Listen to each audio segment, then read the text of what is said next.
श्री परमहंस स्वामी निखिलेश्वरानंद जी की संपूर्ण ज्ञान यात्रा। यह यात्रा हिंदी प्रकाशन हिमालय के योगियों की गुप्त सिद्धियों में वर्णित है। गुरुदेव निखिलेश्वरानंद के बारे में। स्वामी निखिलेश्वरानंद जी से मेरा संबंध उस समय हुआ जब मैं मात्र 11 वर्ष का था और मेरे पूज्य पिताजी जो गुरुदेव के गृहस्थ शिष्य थे, उन्होंने मुझे गुरुदेव के हाथों में सौंपते हुए कहा था, यह भले ही मेरा पुत्र हो, पर आज मैं आपके हाथों में सौंपते हुए निश्चिंत हूं कि आपकी कृपा से ये अचिंत्य महाशक्ति का एक कण बन सकेगा।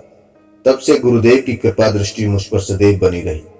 उनके सानिध्य में साधकों के प्रति उनका कठोर रूप देखने का अवसर मिला। साधना के क्षेत्र में उन्होंने किसी भी प्रकार की स्थिरता बर्दाश्त नहीं की। हिमालय में उन्हें पैदल ही दुर्गम स्थानों में विचरण करते हुए मैंने देखा। बर्फीले तूफानों में भी अडिग आगे बढ़ते हुए मैंने पाया। कठिन से कठिन चुनौतियों में जूझते हुए अनुभव किया और बाधाएं आने पर मुस्कुराते हुए उनसे पार पाने की क्षमता उनमें अनुभव की। वास्तव में योगीराज का प्रत्येक रूप अपने आप में समर्थ, सशक्त एवं सफल रहा। हिमालय की गुप्त और लुप्त साधनाओं के वे अग्रदूत माने गए। उन्होंने अकेले जितना काम किया उतना कार्य सैकड़ों संस्थाएं भी मिलकर नहीं कर सकती। तंत्र, मंत्र, योग, दर्शन, आयुर्वेद सभी क्षेत्रों में अद्वितीय रहे। योगीराज वर्तमान युग के सही अर्थों में मंत्र दृष्टा तथा तत्व चिंतक के रूप में माने जाते हैं। भारतीय ऋषियों और मनीषियों की उदात्त परंपरा की एक शाश्वत अचिंत्य कड़ी, जिसके आलोक में वर्तमान और भावी पीढ़ी अपना पथ देख रही है। योगीराज तपोबल के प्रेरणा पुंज रहे। उनका संपूर्ण जीवन दुख, परेशानियों, बाधाओं, आलोचनाओं और समस्याओं की तीव्र ज्वाला में संतप्त होकर भी निखरा। यह जीवन के सुखों को छोड़कर कष्ट, अभाव एवं बाधाओं के कंटकर्णीन पथ पर अग्रसर हुए। जीवन भर ग्रस्त में रहते हुए भी सही अर्थों में विधेय रहे। परम पूज्य निखिलेश्वरानंद जी गृहस्थ रूप में नारायण दत्त श्रीमाली के नाम से देश देशांतर में विख्यात हुए। अत्यंत साधारण गृहस्थ जीवन व्यतीत करते हुए भी पुस्तकों और पत्रिकाओं के माध्यम से उन्होंने यथासंभव अपने को प्रकट किया। यह वास्तव में गौरवमय है कि हम उनके चरणों में बैठकर अपने पूर्वजों की थाती को देख सके, सीख सके, समझ सके और हृदयगम कर सके। यह हमारे जीवन का सौभाग्य होगा। मेरा विचार है कि मैं 6 खंडों में गुरुदेव से संबंधित संस्करणों को साकार कर सकूं। इस पुस्तक पर मैंने गुरुदेव का नाम देना अपना अधिकार समझा। मुझे विश्वास है कि यह ग्रंथ साधकों के लिए प्रकाश स्तंभ की तरह बराबर पथ प्रदर्शन करता रहेगा। निर्मल देव चैतन्य। सद्गुरु देव नारायण दत्त श्रीमाली की ज्ञान यात्रा। वेद ही सभी प्रकार की विद्याओं के आदि स्रोत हैं। ऋषियों ने वेदों के आधार पर अपनी अपनी व्याख्या उपनिषदों में स्पष्ट की और यही ज्ञान आगे चलकर पुराण संहिता आदि के रूप में स्पष्ट हुआ। जो ज्ञान हमारे प्राचीन ऋषियों ने दिया, वही ज्ञान मानव जीवन का आधार है। आज हम मानव सभ्यता का विकास की बात करते हैं। यह विकास उचित दिशा में हुआ है, लेकिन इसके साथ ही साथ जीवन का सार्वभौमिक सिद्धांत सर्वभवन्तु सुखिनः सर्वसन्तु निर्मया सर्वभद्राणि पश्यन्तु मा कश्चित् दुःख भाग् भवेत्, अर्थात सारे व्यक्ति रोग शोक से रहित हों, सब लोग अपने जीवन में प्रसन्नता का अनुभव करें और स्नेह में निरंतर वृद्धि हो, दुख का सदैव नाश हो। यह सिद्धांत वेदों में ब्रह्मा के श्रीमुख से उद्यत है, लेकिन आज यह सिद्धांत कहाँ फलित हो रहा है। उन्नति की इस अंधी दौड़ में मनुष्य ने बाहर की यात्रा तो बहुत तेजी से की। नए नए आविष्कार, दूरस्थ ग्रहों की यात्रा, विश्व में संचार संपर्क, यह कुछ बढ़ गया। जीवन के हर पक्ष के लिए विज्ञान में नवीन रचनाएं की, लेकिन उससे भी महत्वपूर्ण स्थिति यह है कि क्या आधुनिक विज्ञान मनुष्य को अपने भीतर की यात्रा कराने में समर्थ हो सका। इतनी उन्नति के बावजूद संसार में असंतोष, हिंसा, लूट खसोट, अविचार अत्याचार, असुरक्षा की भावना बढ़ती ही जा रही है। आपसी प्रेम और सद्भाव क्यों कम हो रहा है? मनुष्य के जीवन में सुख के सभी उपकरण हैं, लेकिन अंतर्गमन में आनंद के उपकरण कहां खो गए? यह ज्वलन प्रश्न है, जिसका समाधान हमारे वेदों में, उपनिषदों में स्पष्ट है। ज्योतिष, आयुर्वेद, योग, साधना, तपस्या इन्हीं से निकली हुई शाखाएं हैं। विज्ञान हमारी वैदिक संस्कृति में मूल रूप से विद्यमान रहा है। इसलिए चरक जैसे महान चिकित्सक, सुश्रुत जैसे शल्य चिकित्सक, आर्यभट्ट और भास्कराचार्य जैसे खगोल शास्त्री भी हुए, जिन्होंने वैज्ञानिक सिद्धांतों की स्थापना की। इन्हीं के साथ महान ज्ञानी ऋषि भी हुए, शंकराचार्य, गौतम, विश्वामित्र, वशिष्ठ, अत्रि, प्रणाद, वेद, व्यास, जिन्होंने जीवन के सिद्धांतों की व्याख्या की।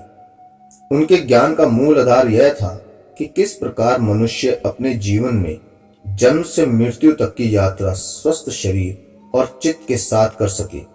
इसके लिए मंत्रों की रचना हुई, तंत्र विज्ञान अर्थात क्रिया विज्ञान का विकास किया गया और उसके साथ अवश्य उपकरण यंत्र का निर्माण हुआ। ब्रह्मांडीय शक्ति, जैसे देव शक्ति माना गया है, उसके और मनुष्य के बीच तरमते बैठ सके, उसी हेतु साधना विज्ञान विकसित किया गया। ऋषियों का निश्चित सिद्धांत था कि ब्रह्मांडीय शक्ति अनंत है और इस अनंत ऊर्जा से मनुष्य निरंतर शक्ति प्राप्त कर सकता है। उस शक्ति को अपनी शक्ति के साथ संयोजन कर, योग कर, वह जीवन में दुखों का निराकरण कर सकता है। देवी देवता, सम्मोहन, आकर्षण, साधना विज्ञान, मंत्र, अनुष्ठान, यज्ञ, मुद्राएं इसी सिद्धांत का प्रकट स्वरूप है। ऋषियों की परंपरा में इस साधना विज्ञान का विकास इस शताब्दी में नवीन रूप से अद्वितीय स्थित पुरुषों द्वारा किया गया। ऐसे ही विशेष दिव्यता के साथ हर युग में ईश्वरीय सत्ता का स्वरूप इस धरा पर महापुरुषों के रूप में प्रकट हुआ, जो अपने ज्ञान, अपने जीवन चरित्र और अपनी चेतना द्वारा पूरे भूमंडल को एक नई दिशा प्रदान करते हैं। ऐसे युग दृष्टा मनुष्य के जीवन में ज्ञान की क्रांति लाते हैं। हमारे जीवन का यह सौभाग्य है कि इस घटाटोप अंधकार भरे भौतिकता के आवंडर में बंधी अपने मूल मूल्यों में विमुख होती जा रही भारतीय संस्कृति को सद्गुरुदेव परमहंस स्वामी निखिलेश्वरानंद जी, सद्गुरुदेव डॉक्टर नारायण दत्त श्रीमाली जी जैसे महान व्यक्तित्व अवृत हुए, जिनके जीवन का प्रत्येक क्षण इस बात में व्यतीत हुआ कि किस प्रकार मानव मूल्य उद्दत हो, व्यक्ति अपने जीवन में स्वयं की रक्षा कर सके, इच्छा के अनुसार प्रसन्न चित्त जीवन को जी सके, अपनी आत्मा का प्रकाश स्वयं देख सके और उसे हर समय यह पूर्ण विश्वास रहे कि उसके पास भौतिकता के साथ आध्यात्मिक सत्ता, ईश्वरीय शक्ति, आराध्य शक्ति, गुरु शक्ति सदैव है, जो उसे जीवन के हर अंधकार भरे कुएं से बाहर निकाल शुभ प्रकाश चेतना से अपलावित अवश्य करे। उन्होंने यह मार्ग दिखाया कि भौतिकता और आध्यात्मिकता तो विपरीत ध्रुव नहीं है, दोनों का संगम मनुष्य के जीवन में अति आवश्यक है। सद्गुरुदेव डॉक्टर नारायण दत्त श्रीमाली जी, जिनका संन्यस्त नाम परमहंस स्वामी निखिलेश्वरानंद जी है, इस ज्ञान को जन जन की भाषा में विस्तृत रूप से प्रदान करने हेतु अपने जीवन में संकल्प लिया। इसकी पूर्ति के लिए परम पूज्य ने पूरे भारतवर्ष का भ्रमण किया, उन अज्ञात रहस्यों की खोज की जिनके कारण मानव जीवन परिष्कृत और मधुर बन सकता है। उन्होंने संसार में रहकर सांसारिक जीवन को भी पूर्णता के साथ जिया, क्योंकि उनका यह सिद्धांत था कि गृहस्थ जीवन की समस्याओं के पूर्ण ज्ञान हेतु गृहस्थ बनना आवश्यक है। अनुभव प्राप्त कर ही शुद्ध ज्ञान प्राप्त किया जा सकता है। उनके द्वारा रचित सैकड़ों ग्रंथों में मनुष्य के जीवन में त्रास को मिटाकर संतोष और तृप्ति प्रदान करने की भावना निहित है। इसी क्रम में उन्होंने मंत्र शास्त्र, तंत्र शास्त्र, सम्मोहन विज्ञान, ज्योतिष, हस्तरेखा, आयुर्वेद आदि को वैज्ञानिक एवं तार्किक रूप में स्पष्ट किया। अपने जीवन के 65 वर्षों की यात्रा में मानव जीवन के लिए उन्होंने ज्ञान का अमूल्य भंडार खोल दिया, क्योंकि उनका कहना था कि ज्ञान ही शाश्वत है।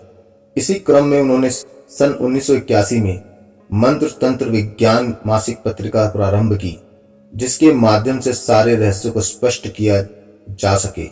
आज लाखों घरों में पहुंच रही इस ज्ञान दीपिका ने भारतीय संस्कृति मूल्यों के धरोहर स्थापित की है। यह पत्रिका ज्ञान का वह भंडार है जो मानव जीवन के प्रत्येक पहलू से संबंधित सभी समस्याओं के समाधान प्रस्तुत करने के साथ साथ जीवन को ऊर्ध्वमुखी गति प्रदान करने की दिशा में क्रियाशील बनाने का सार्थक प्रयास है।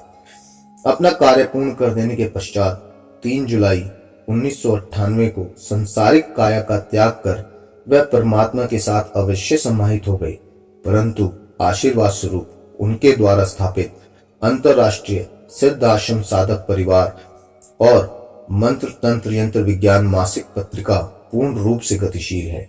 उनके द्वारा प्रदान किया गया ज्ञान ही इसका आधार है और ज्ञान की इस अजस्त्र गंगा में लाखों शिष्य सम्मिलित हैं।